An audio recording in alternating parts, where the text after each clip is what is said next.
ఇప్పుడు మనం 2025వ సంవత్సరం మార్చి నెల 1వ తేదీ నుంచి 31వ తేదీ వరకు ద్వాదశ రాశుల్లో మేషరాశి నుంచి మీనరాశి 12 రాశులు వస్తాయండి. ద్వాదశ రాశిలో మొదటి రాశి మేషరాశి వారి జ్యోతిష్యం భూత భవిష్యత్తు వరదయానం ఎలా ఉందో మన జానకిరామ్ని అడిగి చూద్దాం.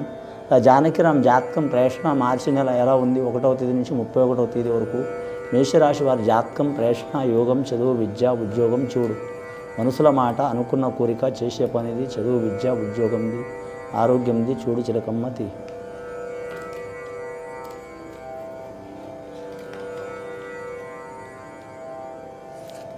ముఖ్యంగా చెప్పాలంటే మేషరాశి వారి జాతకంలో చెప్పాలంటే సత్యనారాయణ స్వామి వచ్చిండండి. సత్యంగల దేవుడు సత్యనారాయణ స్వామి వచ్చిండు. వారి గృహ నిర్మాణం కావచ్చు, ఇల్లు కట్టడం కావచ్చు, కొనడం కావచ్చు, లేదా అమ్మడం కావచ్చు, శుభకార్యాలు కావచ్చు తప్పకుండా వారికి అయ్యే అవకాశాలు ఉన్నాయండి. వారి పేరు మీద ఇంకోటి మాత్రం విఘ్నేశ్వరుడు వచ్చిండు. వారి మీద విఘ్నాలు దొరికిపోయే అవకాశాలు ఉన్నాయి. విఘ్నేశ్వరుని ఆరాధన చేయాలి.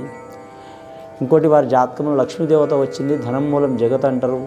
వారికి ధన చిక్కులున్నా రుణ చిక్కులున్నా తొలగిపోయే అవకాశాలు ఉన్నాయి. అమ్మవారి అనుగ్రహం కలిసి వచ్చే అవకాశం ఉందండి వారికి.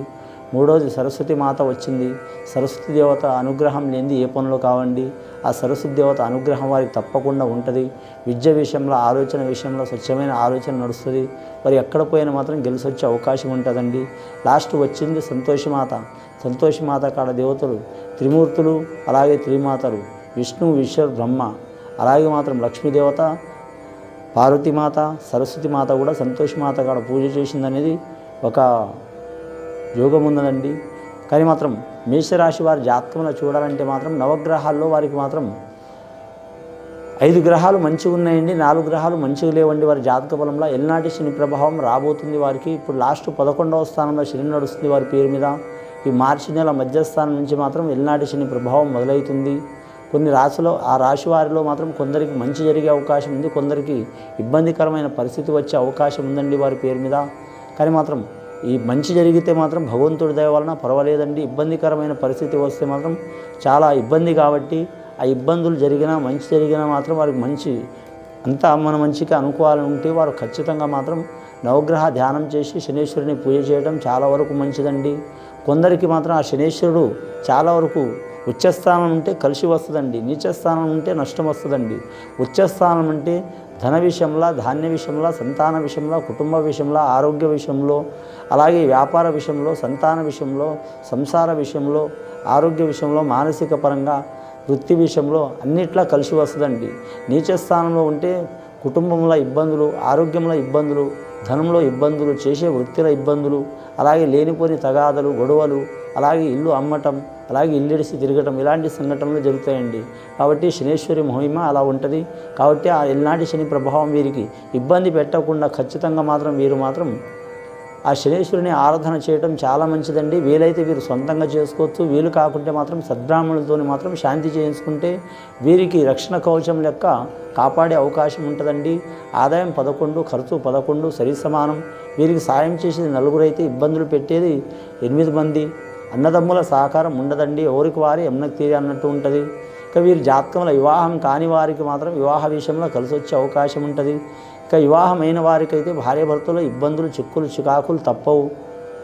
ఆ భార్యాభర్తలో ఇబ్బందులు చిక్కులు చికాకులు తొలగిపోవాలంటే మాత్రం వీరు సెలవు రోజుల్లో కానీ లేక మన దైవ కార్యక్రమాలు అంటే ఏదైనా ఒక పూజ చేసే రోజు వస్తుంది కదండి, కొన్ని వారాలతో కొన్ని పూజలు వస్తాయి. ఆ పూజ టైంలో దేవాలయం సందర్శనం చేసి రావటం మంచిదండి. ముఖ్యంగా ఈ మార్చి నెలలో మాత్రం హోళికా పూర్ణమి కానీ లేదా మాస శివరాత్రి కానీ లేదా వీరి జాతకానికి ఏకాదశి ఘడియ కానీ, అలాగే వీరి జ్యోతిష్యంలో చూడాలంటే మాత్రం వీరి జాతకంలో మాత్రం చూడాలంటే సంకటహరి చతుర్థి అని రోజు ఉంది. ఆ రోజు కానీ భార్యాభర్తలు వెళ్ళి ఏదైనా దైవాలయానికి వెళ్ళి మాత్రం పూజ చేసుకుంటే వీరి మీద ఉన్న ఇబ్బందులు చికాకులు తొలగిపోయే అవకాశాలు ఉన్నాయండి. వ్యాపారస్తులకు సరి సమానం ఉంటుందండి. ఉద్యోగస్తులకు మాత్రం పని ఒత్తిడి అధికంగా ఉంటుందండి. స్త్రీలకైనా పురుషులకైనా. ఈ మేషరాశి వారి జాతకంలో అశ్విని నక్షత్రంలోకి మాత్రం చాలా వరకు శుభయోగం ఉన్నదండి. కృతికా నక్షత్రం వారికి ఇబ్బంది ఉంటుందండి. వీరికి లక్కీ నెంబర్ చూడాలంటే మాత్రం ఈ జాతకంలో 9 వస్తుంది. అలాగే వీరి పేరు మీద చూడాలంటే మాత్రం 7 వస్తుంది, 2 వస్తుందండి. వారాల్లో అన్ని వారాలు మంచిగానే ఉన్నాయి. కానీ ముఖ్యంగా వీరి జాతకంలో చూడాలంటే ఏ వారం అంటూ చెడు లేదు కానండి. ముఖ్యంగా వీరి జాతకంలో అమావాస్య పౌర్ణమి గడియాల ఒక దైవం దైవాలయం దర్శనం తప్పించి ఏరే పనులు చేయకూడదండి. అలాగే తిథి సంధ్య అంటారు. తిథి సంధ్య అంటే ఒకే రోజులో 2 తిథులు కలిసి ఉంటాయండి కొన్ని ఘడియల్లో. అలాంటి రోజు ఇది ఏ పని చేయకపోవడం మంచిది. చేస్తే ఇబ్బందులు పడే అవకాశం ఉంది. మేషరాశి వారి జాతకంలో చూడాలంటే మాత్రం ముఖ్యంగా విదేశం వెళ్ళాలనుకునేవారు టైం తీసుకోవడం మంచిది. శ్రీరామనవమి గడి వరకు ఇబ్బందులు తప్పవండి. వారికి వీలైతే మాత్రం భద్రాచలం దర్శనం చేసి ఆ భద్రాద్రి రాముని దర్శనం చేస్తే వీరికి మంచి జరిగే అవకాశం ఉంది.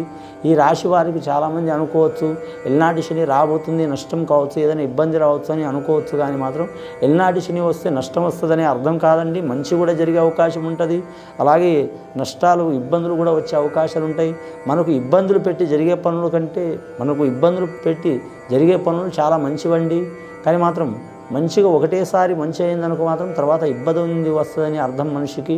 కానీ కొన్ని ఇబ్బందులు పరీక్షలు పెట్టి భగవంతుడు ఒక దారికి తెచ్చిండంటే అది చాలా వరకు మంచిగా ఉంటుందండి. వీరి జాతకంలో చూడాలంటే మాత్రం కానీ గవర్నమెంట్ ఉద్యోగం పొందాలనుకునే వారికి మాత్రం తప్పకుండా కలిసి వస్తుంది. రాజకీయ నాయకులకు మాత్రం అస్సలు కలిసి రాదండి. ఏ పని చేసినా ఎంత పని చేసినా ఇబ్బందులు, చిక్కులు, చికాకులు తప్పవు. నమ్మిన వారు ద్రోహం చేసే అవకాశం ఉంటుందండి. కానీ ముఖ్యంగా ప్రత్యర్థులు కూడా ఇబ్బందులు పెడతారు. వీరి ఎంట ఉన్నవారు కూడా ఇబ్బందులు పెడతారు. అలాగే మాత్రం కుటుంబ సభ్యులు కూడా ఇబ్బందులు పెడతారు. అలాగే వీరి జ్యోతిష బలంలో చూడాలంటే మాత్రం కానీ ఎరుపు భూమి ఉన్నవారు కలిసి వచ్చే అవకాశం ఉన్నదండి. పాడి పరిసర రంగంలో కావచ్చు, వ్యవసాయ రంగంలో కావచ్చు, అలాగే పశు రంగంలో కావచ్చు. అలాగే వీరి జ్యోతిష బలంలో చూడాలంటే పండ్ల తోట విషయంలో కావచ్చు, అలాగే నర్సరీ రంగంలో కావచ్చు. వీరికి కొద్దిపాటి ఇబ్బందులు వచ్చే అవకాశాలు ఉన్నాయండి. జీవరాశుల వ్యాపారంలో మాత్రం జాగ్రత్తగా ఉండాలండి. జీవరాశుల వ్యాపారంలో ఇబ్బందులు వచ్చే అవకాశం ఉంటుంది. లోహ వ్యాపారం కలిసి వచ్చే అవకాశం ఉంటుంది. భూమి వ్యాపారం కలిసి వచ్చే అవకాశం ఉంటుంది. అలాగే గవర్నమెంట్ తరపు నుంచి ఇల్లు కానీ, పట్టా కానీ, భూమి కానీ, లోన్ కానీ, అలాగే ఉద్యోగం కోసం కాగితం కానీ, లేదా లోన్ కోసం, లేదా మాత్రం పింఛన్ కోసం ఇబ్బందులు పడుతున్న వారికి తప్పకుండా మంచి జరిగే అవకాశం ఉంది.